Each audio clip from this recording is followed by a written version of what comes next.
नमस्कार। कोरोना योग एपिसोड 84 में आपका हार्दिक स्वागत है। आज हम जानेंगे बैठने वाले आसनों के क्रम में एक विशेष आसन आकर्ण धनुरासन। इसको आकर्ण धनुरासन क्यों कहते हैं, इसके करने की विधि क्या है, इसकी सावधानी और लाभ क्या है। इस आसन की पूर्ण स्थिति में शरीर की आकृति कुछ इस प्रकार बनती है कि जैसे धनुष को खींचकर उस और बाण को छोड़ने की क्रिया के समान, अतः इसे आकर्ण धनुरासन कहा जाता है। इस आसन को कैसे किया जाता है, आइए हम समझें। दोनों पैरों को आगे पहले फैला लें, एड़ी पंजे मिलाएं, पंजों को ताने, धड़ वाले भाग को, गर्दन और सर को बिल्कुल सीधा करके बैठें।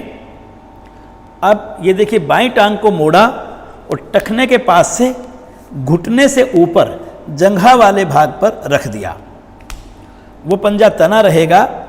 अब दाएं हाथ से बाएं पैर का और बाएं हाथ से दाएं पैर का अंगूठा पकड़ना है, लेकिन पकड़ने से पहले साधक को ध्यान देना है कि हम ऐसे पकड़ लेते हैं, नहीं, हमें अंगूठा और उंगली को ऐसे मिलाकर एक छल्ला बनाना है और छल्ले को उल्ट देना है ऐसे,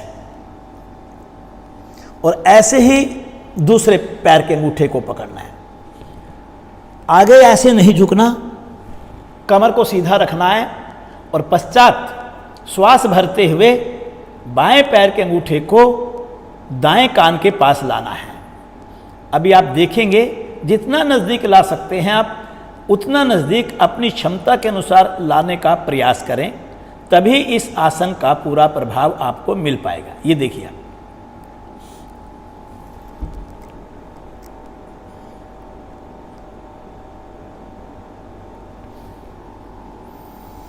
कई बार साधक अंगूठे को कान से लगाने के लिए ऐसे कर लेते हैं,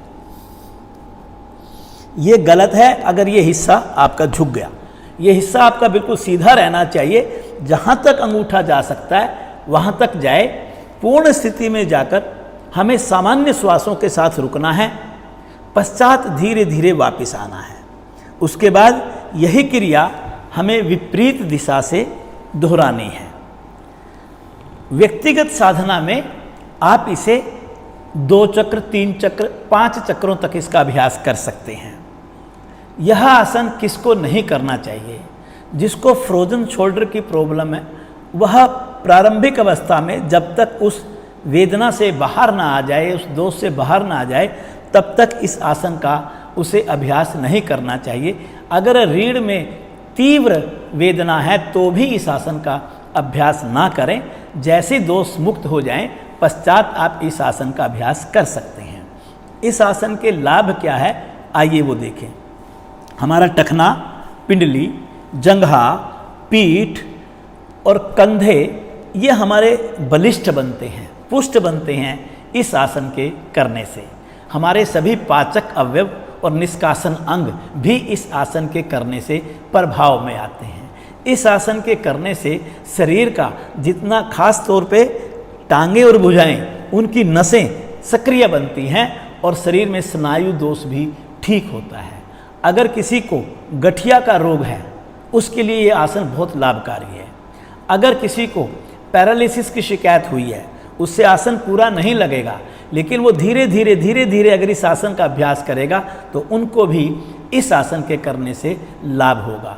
आप प्रतिदिन आकर्ण धनुरासन का अभ्यास कीजिए और स्वस्थ रहिए। इसी के साथ आपका बहुत बहुत धन्यवाद।